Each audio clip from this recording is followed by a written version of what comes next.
Olá pessoal, meu nome é Cristiane Lúcia Gomes.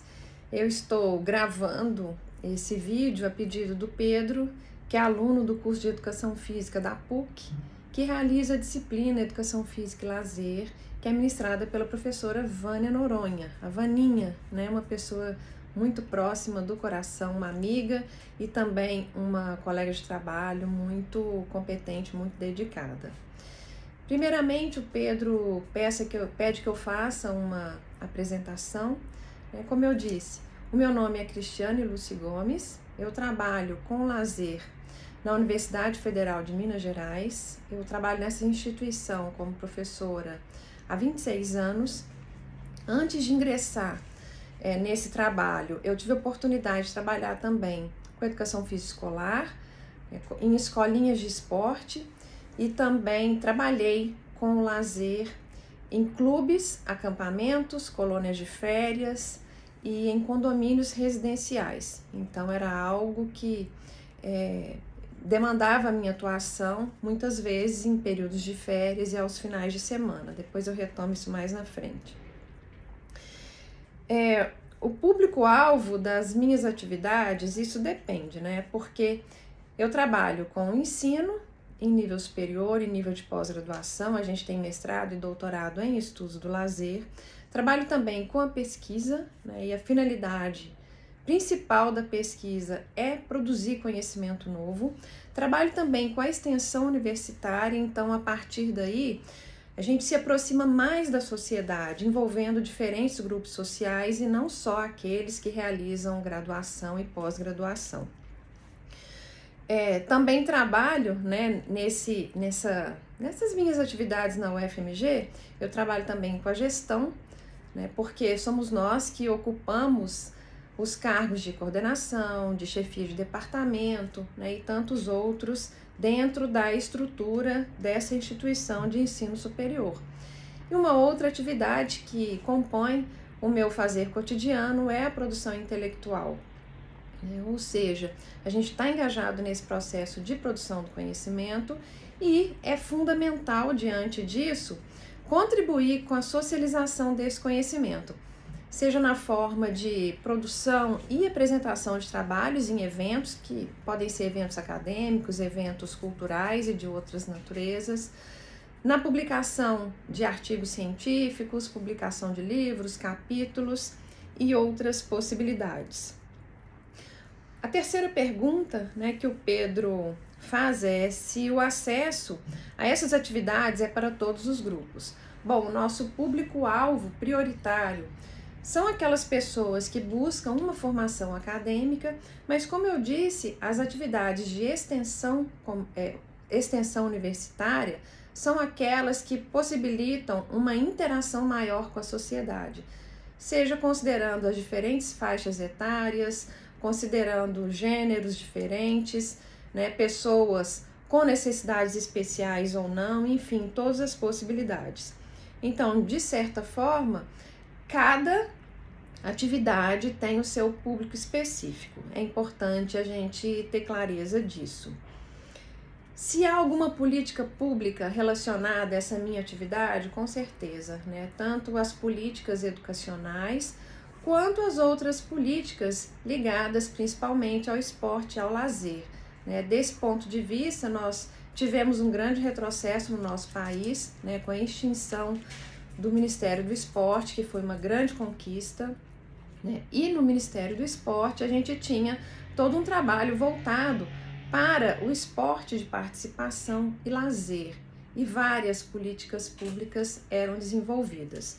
É claro que, como eu falo, né, da área da educação, a gente vê como que tanto a educação quanto a pesquisa nos últimos anos vem sofrido cortes e impactos muito grandes. Então, essas políticas públicas precisam de um novo fôlego, né, de uma valorização, porque isso é fundamental para qualquer país. Retorno financeiro? Bom, eu entendo que todas as pessoas que trabalham na área da educação aqui no Brasil têm uma certa desvalorização social, infelizmente, né? Mas se a gente pensa, né, na educação básica, no ensino médio, superior, o ensino superior é aquele que tem um melhor retorno financeiro, né? Pelo menos na minha prática é o que eu observo. Então, claro que isso não pode ser generalizado, eu posso falar por mim. Eu tenho um retorno financeiro que me possibilita ter uma vida digna, acho que isso é que é o fundamental, mas a gente sabe também que já são vários anos sem reajuste, né? Então, as perdas invisíveis vão acontecendo, mas isso extrapola a minha ação individual enquanto professora, né? Isso faz parte da própria política vigente no nosso país. Os desafios dessa minha atuação profissional, eu diria que tem um aspecto que tem um lado que é muito interessante, mas por outro lado, acaba tendo uma certa complexidade. Como eu falei, são várias as atividades que a gente desenvolve, então isso torna o nosso exercício profissional no ensino superior diversificado, bastante dinâmico. Agora, a dificuldade que decorre disso é justamente a dificuldade de lidar com tantas atividades diferentes, né? A gente precisa ser muito organizado, há uma sobrecarga de trabalhos, então manter tudo em dia requer um nível de comprometimento muito alto. Então isso para mim é um grande desafio. Algum conselho para vocês que estão em formação? Eu diria para vocês aproveitarem muito esse momento da graduação. É um momento de formação fantástico, né, de experimentação. Então, esse seria o meu principal conselho neste momento. Aproveitem as oportunidades que a universidade oferece para vocês. Seja para ter uma participação mais formal ou uma participação pontual, como voluntário. Nós sempre aprendemos, né? Isso é algo que eu fiz desde o início da minha graduação. Então, o primeiro estágio que eu fiz, no meu primeiro período, eu fui numa escola de natação, né, que eu apreciava, que eu admirava, e cheguei lá e falei, eu gostaria de ficar aqui para aprender, eu posso ser estagiária? Né? Então foi meu primeiro passo, digamos, né, para essa formação em serviço, que a gente aprende muito também. E a partir daí eu fui buscando outras possibilidades. Então, quanto mais experiências a gente tiver, mais isso vai propiciar uma atuação profissional no futuro que seja mais rica. Claro que isso não pode ser visto simplesmente como uma oportunidade de emprego, de ter um retorno financeiro imediato, porque a gente sabe que no estágio muitas vezes nós somos considerados mão de obra barata. Então precisamos separar aquilo que realmente pode contribuir com a nossa formação e aquilo que simplesmente suga esse nosso saber fazer. Se o profissional da área precisa ter alguma habilidade específica, uma delas que talvez já tenha ficado nas entrelinhas, eu diria que é comprometimento com a formação continuada. Então vocês vão se formar em educação física, mas isso não quer dizer, né, que a missão está cumprida e está encerrada. O conhecimento é muito dinâmico e nós precisamos estar sempre engajados com isso, né? Fazendo leituras, cursos, participando de eventos, né? Estudos também individuais que são feitos pela própria pessoa, mas isso faz uma diferença enorme no campo de atuação profissional. Outra habilidade importante que eu entendo é o compromisso com o planejamento, monitoramento e avaliação das nossas atividades. Quando a gente tem objetivos claros a alcançar com a nossa atuação profissional, a gente segue esses passos, né, no sentido de alcançar esses objetivos, mas é preciso o tempo inteiro avaliar esse processo e os resultados das nossas ações para a gente verificar se esses objetivos estão sendo alcançados, se é preciso fazer algum ajuste, né, de rota dentro do nosso exercício profissional.